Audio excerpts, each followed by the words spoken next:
The 2024 track and field season was nothing short of amazing, and a large part of that is because this was an Olympic year. Team USA proved that they still have most of the best talent in the world, which is why they put 3 athletes in the Olympic final for a whole bunch of events, including the men's 110 hurdles, where Grant Holloway did what he does, running away from the field to secure his first Olympic gold medal. In case you haven't been paying attention, he is the reigning world champion and 100th of a second off of the world record. So winning the Olympics was basically the only accomplishment missing from his resume up to this point. Daniel Roberts finished behind him to get the silver, a man who made Team USA a whole bunch of times without getting any medals up until recently. And Freddie Crittenden joined them both in the final, perhaps one of the world's best track athletes without a legitimate sponsor.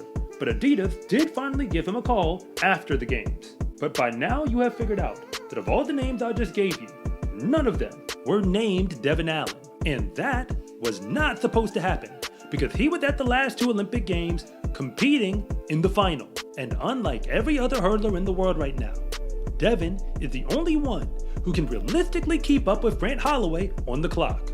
His PR is just 400th of a second off of the world record, which makes him 3rd all time, just behind Grant. So what really happened to Devon Allen, the hurdling phenom who technically made it to the Olympic Games ahead of schedule, and now has disappeared from the track? The truth is that he's already proven that he has what it takes to become the world's fastest hurdler. But he is also a football player, and that career has always gotten in the way of us finding out just how fast he can actually go. And his story is so ridiculous that I might have to write the screenplay to the movie myself.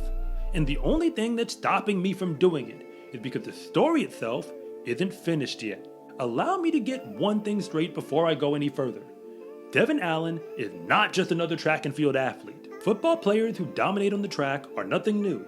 He wasn't the first, and he certainly won't be the last. But almost nobody was as successful as he was in track and field without giving the sport his full attention. At the high school level, he was a 4-star football recruit who signed with the Oregon Ducks. But as a track and field recruit, he would have been a 5-star recruit on SCArecruiting.com for his performances in both the hurdles and the short sprints. And as a true freshman at Oregon, he actually got on the football field to compete, which is a very big deal, specifically in Power Conference football. But he then went out and won the Outdoor NCAA Championship in the 110 hurdles, which is nearly impossible to pull off for any freshman. The only ones who do go on to become world champions, athletes like Sha'Carri Richardson, and of course, Grant Holloway. He then proved that victory wasn't a fluke by winning the USA Outdoor Championship just weeks after that NCAA title in the 110 hurdles against all the pros. I'm not making this up. He did all of that as a football player who was basically doing track and field on the side. He got hurt on the field as a sophomore and didn't compete on the track that year. But as a junior, he came back to do the exact same thing. The only difference is that 2016 was an Olympic year. So he won the NCAA championship meet during the pre-Grant Holloway era, and then went on to win the Olympic trials. And when he got to the games, he was there in the 110 hurdle final. He just didn't get a medal when it was all done. But if you're new here, I want to say thank you for even making it this far into the video. And I'm Coach Rob, the founder of SCArecruiting.com, where I rank the best track and field recruits across the entire nation. And if anything that I say actually connects with you, it is always greatly appreciated if you would please like and subscribe. But if I don't, just let me know in the comment section, because I try to read them all. After that moment in 2016, he chose to go pro in track and field. I could recap everything he did for the next few years, but instead, I'm going to give you the quick version, because that would take way too long. As a full-time track and field athlete, he won the USA Outdoor Championships in 2018 for the 110 hurdles, and then immediately won the 60 hurdles indoors for 2019. He didn't win the American title for 2019 or 2021, but he did make Team USA for both years. He actually got second during the Olympic trials, behind, of course, Grant Holloway. And at this moment in the story, I figure it's a really good time to point out that Grant Holloway and Devon Allen are basically the exact same type of track and field athlete. The only difference is they chose 2 very different paths to get where they are, because Grant, just like Devon, was an FBS football recruit who had to choose which sport to focus on. But when he chose to run track for the Florida Gators, he also chose to walk away from the football field entirely.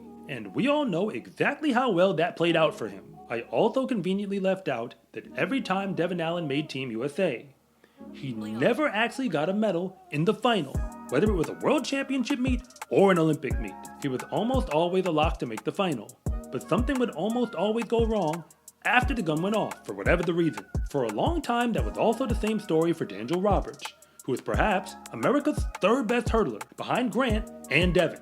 But he never played football and kept showing up to compete.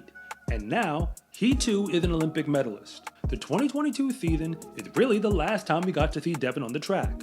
That is the same year where he ran his 12.84 second performance. At that moment, he was less than half of a tenth of a second off of the world record. But after another disappointing World Championship performance, the news broke that Devon Allen would be playing football in the NFL, signing with the Philadelphia Eagles. He eventually made the team for the preseason and went back and forth between the practice squad and the main roster. But in December of 2023, he reportedly tore his ACL, not long before getting let go from the team. And unfortunately, that was 6 months before the Olympic trials, and he made it clear that he wanted to come back. It was just nearly impossible for him to do it, given how serious the injury was. But Devon Allen was still there at the trials, sorta kinda, because while we weren't paying attention, he became an assistant track and field coach for Navy in the Patriot League. That conference is about as small as you can get in Division I. I would know, I competed there. But with the help of Devon Allen as a coach, they didn't just send the 110 hurdlers to the NCAA championship meet. Bramir Vick of Navy was on the starting line for the semifinals of the 110 hurdles for the Olympic trials. That does not happen for almost any college athlete, especially one from the Patriot League. And apparently, Devon Allen seemed to be a large part of it. I don't know what the future of Devon Allen's career will look like, but I do know what all the hurdlers in the world have already found out, that a healthy Devon Allen on the starting line is a problem. So much so that there are only 2 men in world history who have proven they can run as fast as him when he is on his game. I don't know if the NFL is in his rearview mirror for good, but I do know that the world's best hurdlers certainly hope not, because history has already made it clear that if a healthy Devon Allen is on the starting line, competing for a spot on Team USA, there will only be 2 spots remaining once he gets to the finish line. The sport of track and field is not just about running fast, it is about doing it over and over and over again, because whenever you step to the line, your reputation is on the line as well. With the wake up, run fast, and repeat shirt, you can make it clear that running faster than the competition is a habit. Get yours at scarecruiting.com/shop or use the link in the description below. It's a huge support to me and this channel, so I can continue to make you more content like this. And remember, it is always greatly appreciated if you would please like and subscribe.